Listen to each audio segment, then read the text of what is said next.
Good morning students. बेटा कल हमने एक्सरसाइज 10.2 के क्वेश्चन नंबर सेकंड के डी पार्ट का क्वेश्चन सोल्व किए थे। तो अब इसके दो पार्ट बच चुके थे, ई और एफ। तो आज हम इसका ई पार्ट सोल्व करेंगे। आपका जो टॉपिक था properties of triangle, exercise 10.2 7th class के लिए है। ठीक है, तो जो बेटा जो ई पार्ट है उसकी फिगर मैंने ये ड्रॉ कर दी है। ठीक है, ये इसकी फिगर आपके बुक में भी है। तो इसमें आपको वैल्यू फाइंड करनी है। जैसे कल मैंने आपको बताया था कि भाई इसमें जो अननोन वेरिएबल्स है उनकी वैल्यू फाइंड करनी है। तो इसमें आपको एक्स की वैल्यू फाइंड करनी है। ठीक है, खाली ये मैंने अपनी तरफ से लेट करने की, ये इसका जो इंटीरियर एंगल है ये 2 मान लो, ये 1 मान लो, ये 3 मान लीजिए आप। ठीक है, इसके नाम मेंशन कर दो, ए, ये बी और ये सी। अब बेटा देखिए आपको x की वैल्यू फाइंड करनी है। तो x की वैल्यू फाइंड करने के लिए हमारे पास कुछ भी नहीं है। तो अगर हम एंगल 2 और एंगल 3 की वैल्यू फाइंड कर लेते हैं, देखिए बेटा अगर एंगल 2 और 3 की अगर वैल्यू फाइंड करते हैं तो हमारे पास क्या होगा, हमें पता है कि भाई ट्रायंगल का एक्सटीरियर एंगल का जो सम है उसके अपोजिट इंटीरियर एंगल के सम के इक्वल होता है। अगर इन दोनों की वैल्यू फाइंड कर ली तो इन दोनों को प्लस कीजिए और ये x की आपकी वैल्यू हो गई। ठीक है, तो अब इसमें आप सबसे पहले क्या कीजिए, क्या करना है आपको कि एंगल, अब देखो एंगल 2 की वैल्यू कैसे फाइंड करोगे आप। एंगल 2 की वैल्यू फाइंड करने के लिए हमें बताया कि लीनियर पेयर में है। तो लीनियर पेयर में है तो इन दोनों का सम कितना होगा, 180 होगा। तो इनको हम 180 रख देते हैं कि angle 2 plus 132 is equal to 180 degree. ठीक है, और ये क्या है, लीनियर पेयर है। तो अब एंगल 2 की वैल्यू कितनी हो गई, 180 माइनस 132। तो 180 माइनस 132 आपके कितने आ गए, 48 डिग्री। ठीक है, यानी ये एंगल आपका कितने डिग्री का आ गया, 48 डिग्री का। अब इसी तरह आप एंगल थर्ड निकाल सकते हैं। तो एंगल थर्ड में भी आपको यही करना है कि angle 3 plus 115 is equal to 180, और वही आपका जो रीजन है वो लिखना है लीनियर पेयर है। तो एंगल 3 की वैल्यू कितनी हो गई, 180 माइनस 115। तो ये आपका एंगल 3 की वैल्यू आ गई 65 डिग्री। ठीक है, यानी ये एंगल आपके कितने डिग्री का आ गया, 65 का। अब ये एंगल फाइंड करना, तो ये एंगल फाइंड करने के लिए क्या करना है, मैंने आपको बताया था कि इन दोनों को क्या करना है आपको, सम, क्योंकि एक्सटीरियर एंगल प्रॉपर्टी हो जाएगी। तो angle x is equal to 65 degree plus 48 degree is equal to 113 degree. और आपको यहाँ रीजन लिखना है एक्सटीरियर एंगल प्रॉपर्टी। ठीक है, क्लियर है बेटा, ये आपका एक्सटीरियर एंगल प्रॉपर्टी हो गई। आपको x की वैल्यू फाइंड करनी थी, तो आपकी x की वैल्यू यहाँ की इतनी आ गई 113 डिग्री। किसी बच्चे को कोई डाउट? ठीक है बेटा, नेक्स्ट क्वेश्चन इसी का है, f, इसकी फिगर मैंने ड्रॉ कर दी है, ये आपका f पार्ट है। तो इसमें क्या करना है, इसमें भी आपको अननोन एंगल्स की वैल्यू फाइंड करनी है, x, y और z की। तो x, y, z में x तो आप आसानी से फाइंड कर सकते हो, x कैसा एंगल, इसका अपोजिट एंगल है।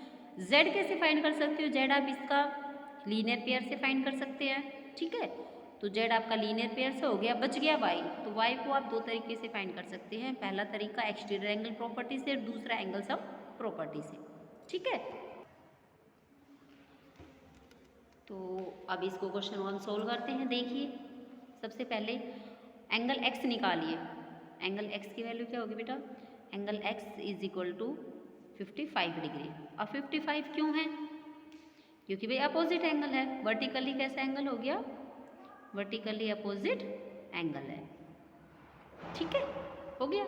अब एंगल x आपका 55 डिग्री का है, क्योंकि इसका जो अपोजिट एंगल ये भी कितने डिग्री का है, 55 का है। तो ये भी हमारा कितने का हो गया, 55 का। अब एंगल z निकालिए आप। एंगल z कैसे निकलेगा कि z की वैल्यू जो आएगी वो कितनी होगी, z plus 112 is equal to 180। ठीक है, और क्यों है, अब बताइए, भाई लीनियर पेयर है इसलिए है। ठीक है, तो लीनियर पेयर हो गया। अब लीनियर पेयर में हो गया तो z की वैल्यू कितनी हो गई, 180 माइनस 112। तो z की वैल्यू आपकी हो गई 68 डिग्री। यानी देखिए ये तो हो गया 55 का, ये हो गया 68 का। अब ये निकालना है आपको। तो ये आप कैसे निकाल सकते हो, या तो इसमें से ये एक्सटीरियर एंगल प्रॉपर्टी वाला जो एक्सटीरियर एंगल प्रॉपर्टी वैसे निकाल सकते हो, या फिर इन दोनों का सम करके 180 में से आप माइनस कर दो, आपकी चॉइस है। मैं एक्सटीरियर एंगल प्रॉपर्टी इसमें यूज़ कर रही हूँ। तो देखिए हमें पता है कि x + y is equal to 112 होगा। एक्सटीरियर प्रॉपर्टी है, क्यों होगा? एक्सटीरियर एंगल प्रॉपर्टी है इसलिए होगा। अब हमें पता है कि x की वैल्यू कितनी है 55 डिग्री है, plus y is equal to 112, तो y की वैल्यू कितनी आ गई 112 माइनस 55, y की वैल्यू आपकी आ गई 7, 10 में से 5 57 डिग्री, तो y की वैल्यू कितनी होगी 57। x दोबारा रिपीट कर रही हूँ, देखिए x अपोजिट एंगल है इसलिए 55 डिग्री है। z की वैल्यू आप लीनियर पेयर से फाइंड कर सकते हो, z की वैल्यू आप लीनियर पेयर से इन दोनों का सम करके 180 में से आप इसको माइनस कर दो तो z की वैल्यू हो गई। और y की वैल्यू फाइंड करने के लिए या तो इन दोनों का सम एंगल सम प्रॉपर्टी आप यूज़ कर सकते हो, और या फिर आप linear pair exterior angle property use कर सकते हो। तो इसमें मैंने इसको एक्सटीरियर प्रॉपर्टी से सोल्व किया है, तो ये आपकी इसमें एक्सटीरियर प्रॉपर्टी यूज़ कर दी, तो y की वैल्यू कितनी होगी 57 डिग्री। ठीक है, ठीक है। नेक्स्ट क्वेश्चन देखिए इसका, क्वेश्चन नंबर 3। तो क्वेश्चन नंबर 3 में हमें क्या करना है बेटा, देखो अपनी बुक में आप रीड करना क्वेश्चन नंबर 3 को। तो बुक में आपको गिवन है कि the length of 2 sides of A triangle, the length of 2 sides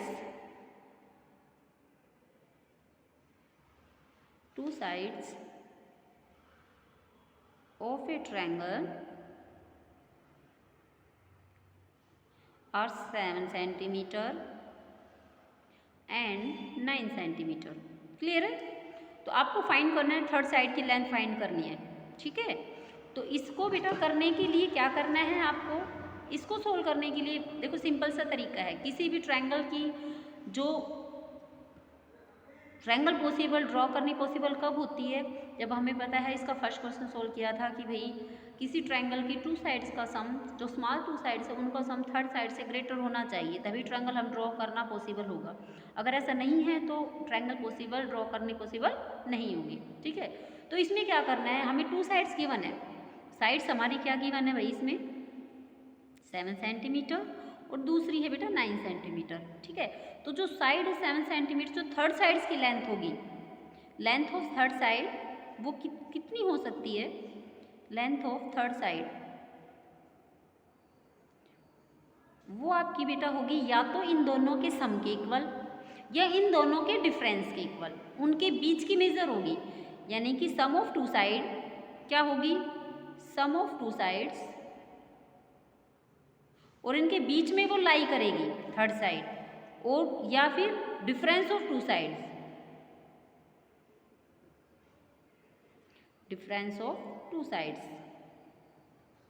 तो जो थर्ड साइड है वो क्या होगी भाई, इनका सम कितना होगा 7 centimetre plus 9 centimetre is equal to 16 centimetre, और इनका डिफरेंस हो गया 9 centimetre minus 7 centimetre is equal to 2 centimetre. ठीक है, तो जो थर्ड साइड होगी वो होगी 16 सेंटीमीटर से तो छोटी होगी। ठीक है, यानी 2 से इधर आप सोल्व कर देती हूँ मैं इसको, 2 सेंटीमीटर से तो होगी ग्रेटर थर्ड साइड, और 16 सेंटीमीटर से होगी लेस, जो ये हो गई इसकी लेंथ। हमें क्लियर इसको मेंशन नहीं कर सकते, इसको मेज़र बस एस्टिमेट में आप बता सकते हो कि भाई अनुमान में उसकी मेज़र कितनी हो सकती है, आप गैस कर सकते हो केवल। तो जो उसकी मेज़र होगी वो 2 सेंटीमीटर से तो बेटा ज़्यादा होगी और 6 सेंटीमीटर से होगी कम। ठीक है, नेक्स्ट क्वेश्चन है इसका, क्वेश्चन